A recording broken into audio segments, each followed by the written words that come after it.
ওকে আমি সঙ্গে নিয়ে যাব, ভীষণ আদরে বড় করে আমার পুত্র আবিরের সঙ্গে ওকে বিবাহ দিব। দোহাই তোমার ডাইনি বুড়ি, ওকে ছেড়ে দাও। ও আমার বেঁচে থাকার একমাত্র অবলম্বন। কার কাছে কি বলছো তুমি? এ শুনবে তোমার কথা? মন বলে কিছু আছে নাকি ওর? কি বলছিস? আমার মন নেই? আছে, তবে সেটা তোর দেহের মতোই কদাকার কুৎসিত। তুই আমায় কদাকার বলে অপমান করলি?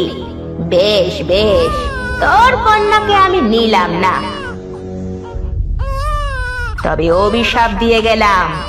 অভিশাপ দিলাম, তোর এই সুখের সাম্রাজ্য ছাড়খাড় হয়ে যাবে যখন রাজকন্যার বয়স 16 হবে।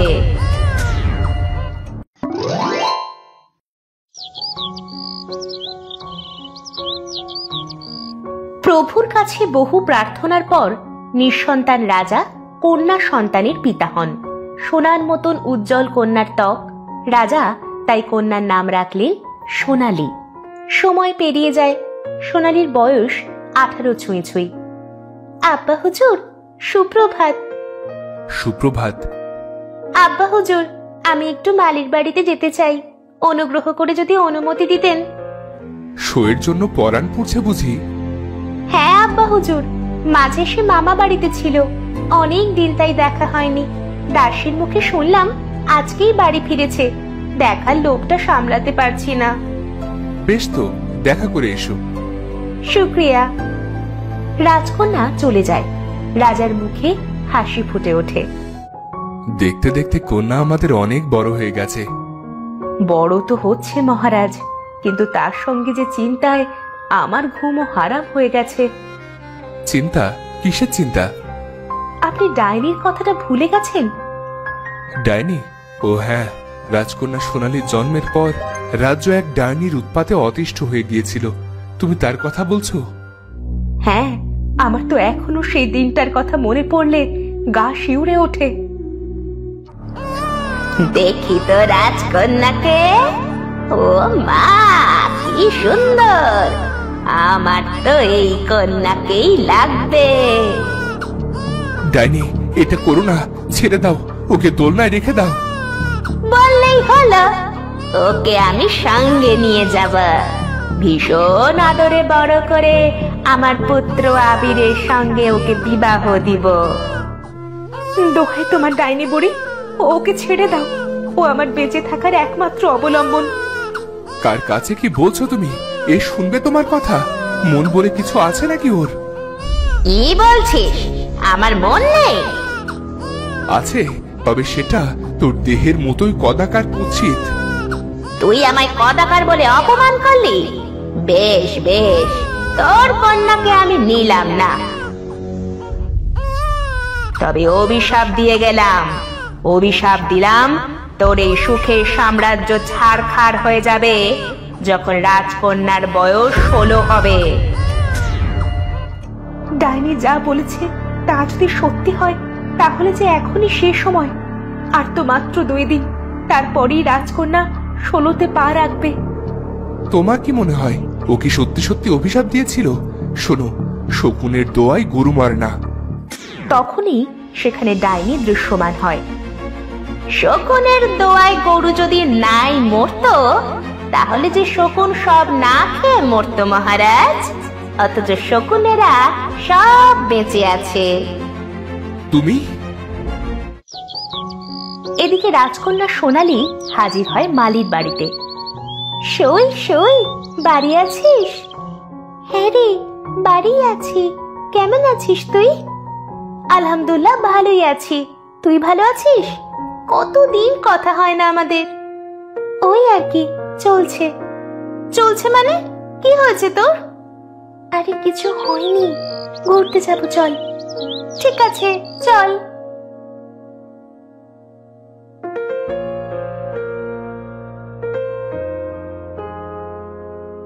তারপর ওরা রাজদিঘির পাড়ে হাজির হয়।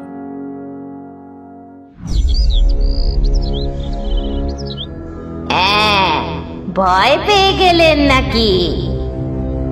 ভয় আর মহারাজ আকবর? হাসালে, মহারাজের সঙ্গে ভয় শব্দটা ঠিক যায় না। তুমি অভিশাপ দিয়েছিলে আমাদের, দয়া করে সেটা তুলে নাও ডাইনি বুড়ি। না না, তা যে আর হয় না মহারানী। যে অভিশাপ একবার মুখ থেকে বের হয়ে গেছে তার তুলে নেওয়া যাবে না। মহামানব হলে সেটা ভিন্ন ছিল, কিন্তু আমি তো ডাইনি, তাই কথা মতো সাম্রাজ্য ঠিকই ছাড়খাড় হবে, আর সেটা যথা সময়ে। আচ্ছা, কি করবে শুনি? নিজের ডাইনি শক্তি দ্বারা আমাদের আঘাত করবে? শারীরিক আঘাতের ইচ্ছে থাকলে তো আঘাত সেদিনই করতাম, যেদিন তুমি আমায় কদাকার বলে তুচ্ছ তাচ্ছিল্য করেছিলে। আসলে কোনো প্রকার শারীরিক আঘাত ছাড়াই তোমাদের আমি যন্ত্রণা দেব। তুমি তুমি কন্যা সোনালীর কোনো ক্ষতি করবে না তো? ওকে নিয়ে যাবে না তো তোমার সঙ্গে? কসম তোদের খোদার, ওর গায়ে আমি ফুলের টুকাও দেব না। অভিশাপ দিয়েছি সেটা লেগে যাবে, কিভাবে লাগবে সেটা বলতে পারবো না। এই বলেই ডাইনি অদৃশ্য হয়ে যায়। রানী কান্নায় ভেঙে পড়ে। এখন কি হবে মহারাজ? ওর দৃষ্টি যে এখনো রাজ্যের দিকেই আছে। শান্ত হও রানী, শান্ত হও। একটা কথা মনে রেখো, যত গর্জে তত বর্ষে না। কিচ্ছু হবে না আমাদের। খোদা চাহে তো আমরা সুখেই থাকবো। এদিকে দিঘির পানিতে পা ডুবিয়ে বসে রাজকন্যা। তখনই পানিতে ডাইনি ভেসে ওঠে, আগের থেকেও আরো কুৎসিত সেরূপ। রাজকন্যা দ্রুত বসা থেকে উঠে দাঁড়ায়। সই, এটা কি? আমার যে খুব ভয় করছে। এখন আমরা কি করব? কিচ্ছু হবে না আখি, তুই শান্ত হ, আমি ওর সঙ্গে কথা বলছি। শোনো, তুমি যেই হও না কেন, দয়া করে এই মুহূর্তে এখান থেকে চলে যাও। আমার সই তোমার এই রূপে ভীষণ ভয় পাচ্ছে। চলে যাব? হ্যাঁ হ্যাঁ, চলে যাব, চলে যাব আমি। হাসতে হাসতে ডাইনি অদৃশ্য হয়ে যায়।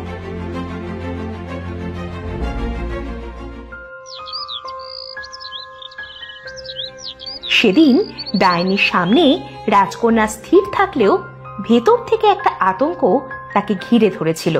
ধীরে ধীরে সেটা বৃহৎ আকার ধারণ করে। রাজকন্যার নাওয়া খাওয়া হারাম হয়ে গিয়েছিল। সে ঘুমোতে পারত না। খেতে গেলেও ডাইনিটার মুখ চোখের সামনে ভেসে উঠত।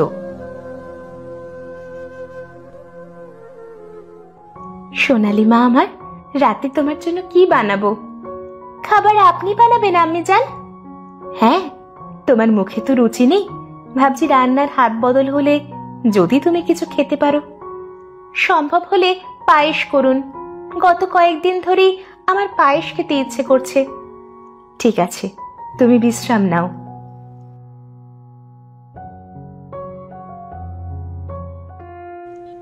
তারপর রানী রাজকন্যার পছন্দের পায়েস তৈরি করে আনে। রাজকন্যা সে পায়েস খাওয়ার আগেই চিৎকার করে ওঠে, ওই তো পায়েসে ওর মুখ দেখা যাচ্ছে। নিয়ে যাও, নিয়ে যাও এগুলো আমার সামনে থেকে। আমি কিচ্ছু খাবো না, কিচ্ছু না। মহারাজ, কি হয়ে গেল আমার কন্যা? নাওয়া নেই, খাওয়া নেই, এভাবে যে অসুস্থ হয়ে যাবে। এমন সময় কক্ষে রাজমাতা প্রবেশ করে। কোথায় কোথায় আমার নাতনি? রাজমাতা, আপনি এসেছেন?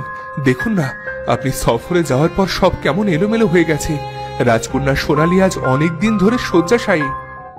আমি সব শুনেই এসেছি, চিন্তার কিছু নেই, এখন সব ঠিক হয়ে যাবে। দ্রুতিমা, দাও পায়েসের বাটিটা আমাকে দাও। রানী রাজমাতার হাতে পায়েসের বাটি তুলে দেয়। এবার তোমরা আমাদের একলা ছেড়ে দাও। ঠিক আছে রানী, চলো। হ্যাঁ, চলুন। ওরা চলে গেলে রাজমাতা পায়েসের বাটিটা পাশে রেখে বললেন, রাজকন্যা সোনালী, আমার চোখের দিকে তাকাও তো। রাজকন্যা রাজমাতার চোখের দিকে তাকাতেই সে অদৃশ্য শক্তিতে বশীভূত হয়ে যায়। এখন তুমি বিছানায় শুয়ে পড়বে। সঙ্গে সঙ্গে রাজকন্যা সোনালী তার বিছানায় শুয়ে পড়ে। রাজমাতা ছন্দ মিলিয়ে বলতে থাকেন, ঘুম কন্যা ঘুমাও তুমি মনের খুশিতে, ঘুম পরীরা আসুক নেমে ঘুমের দেশেতে, ঘুম কুমার এসে হাত রাখুক তোমার হাতে, ঘুম কন্যা ঘুম কুমার ঘুমাক দিনে রাতে।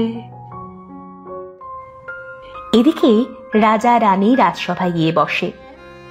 রানী, তোমার কি মনে হয় রাজমাতা কি পারবেন আমাদের কন্যাকে খাওয়াতে? তখনই বাহির থেকে রাজমাতার প্রবেশ ঘটে। কি খাওয়ানোর কথা হচ্ছে? কাকে কি খাওয়াবে? রাজমাতা, আপনি এখানে? তাহলে রাজকন্যার সাথে কি আছে? রানী চিৎকার করে ওঠে, হে আল্লাহ, আমার কন্যার যেন কিছু না হয়। ওরা দৌড়ে যায় রাজকন্যার কক্ষে। ততক্ষণে যা হওয়ার হয়ে গেছে। রাজকন্যা ঘুমে তলিয়ে গেছে। সোনালী মা, মা আমার, চোখ খোল, কথা বল মা। কে কে তুমি? আমার ছদ্মবেশী রাজকন্যার কক্ষে কেন এসেছো? কি করেছো তুমি ওর সাথে? কি হলো, উত্তর দাও। কি করেছো তুমি আমার কন্যার সাথে? ছদ্মবেশী রাজমাতা ডাইনি রূপে ফিরে আসে। ঘুম কন্যা এখন ঘুমের দেশে, ঘুম কুমার তখনও আছে পাশে, ঘুম রাজ্যের ভ্রমণ শেষে ঘুম কন্যার ঘুম ভাঙবে হেসে, ঘুম কুমারকে ভালোবেসে। ডাইনি অদৃশ্য হয়ে যায়। তারপর অনেকগুলো দিন কেটে যায়। রাজকন্যা সোনালীর ঘুম আর ভাঙে না। বহু রাজ্য থেকে বহু সাধক চিকিৎসককে আনা হয়, তারপরও কিছুতেই কিছু হয় না। মেয়ের শোকে রাজা রানী শয্যাশায়িত হয়ে পড়েন। নিরুপায় হয়ে রাজমাতা নিজেই রাজভার গ্রহণ করেন। সেদিন রাজমাতা স্বয়ং মন্ত্রীর সঙ্গে বাইরে বের হন। মহামন্ত্রী মশাই, এদিকে ফলন উৎপাদন কেমন হয়? প্রজাদের আহারাদির কোনো কষ্ট হচ্ছে না তো? না রাজমাতা, খোদার অশেষ রহমতে ওরা বেশ স্বাচ্ছন্দ্যে দিন কাটাচ্ছে। আলহামদুলিল্লাহ, শুনে ভালো লাগলো। তখনই সেখানে একটা যুবক হাজির হয়। শুনুন ভাই, আমার একটা সাহায্যের প্রয়োজন ছিল। কি সাহায্য বলুন? আপনারা কি বলতে পারবেন রাজা আকবরের বাড়িটা কোন দিকে? তুমি রাজবাড়িতে যাবে? এই তো আমাদের রাজমাতা। রাজমাতা, আমার সেলাম গ্রহণ করুন। আমার রাজকন্যা সোনালীর সঙ্গে একটা কথা বলা ছিল। রাজকন্যা সোনালী তো এখন ঘুমের দেশে আছে। আমি জানি সেসব কথা। আপনি শুধু একটা বার আমার ওনার সাথে দেখা করার সুযোগ করে দিন। দোহাই, না করবেন না। আপনি কি পাগল হয়ে গেছেন? থামুন মহামন্ত্রী মশাই। যুবক, চলো।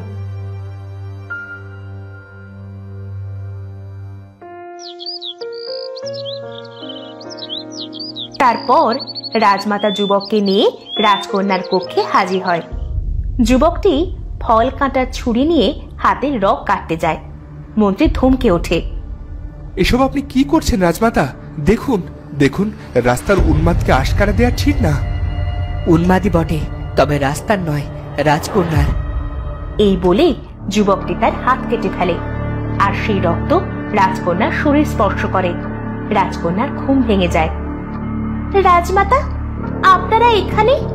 এই অচেনা যুবক এখানে কি করছেন? এখন আমি একটা মন্ত্র শিখিয়ে দেব। সেই মন্ত্র উনি ওনার বাবা মায়ের কানের কাছে ফিসফিসিয়ে বললে ওনার বাবা মাও সুস্থ হয়ে যাবেন। সুস্থ হয়ে যাবেন মানে? এই যুবক এসব কি বলছে রাজমাতা? তোমাকে সব বলবো, আগে ও যা বলছে তাই করো।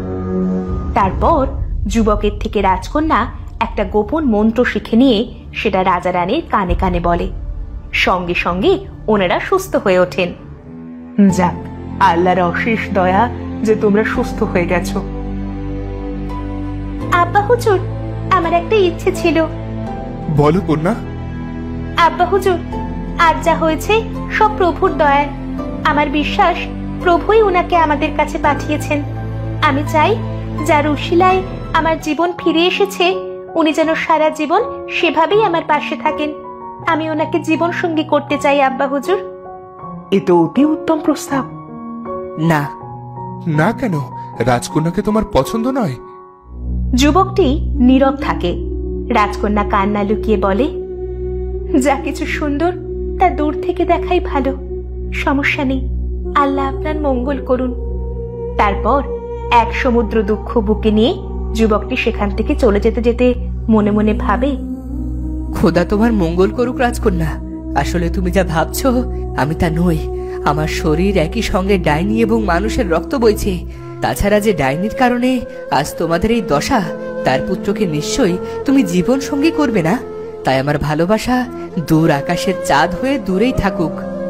তো বন্ধুরা, সত্যি কি যুবকের জন্ম রহস্য জানার পর রাজকন্যা তাকে ফিরিয়ে দিত? কি মনে হয় তোমাদের? সেটা জানিয়ে দাও কমেন্ট বক্সে। আর আমাদের আজকের ভিডিওটা যদি তোমাদের ভালো লাগে তাহলে চ্যানেলটা সাবস্ক্রাইব করে পাশে থাকা বেল আইকন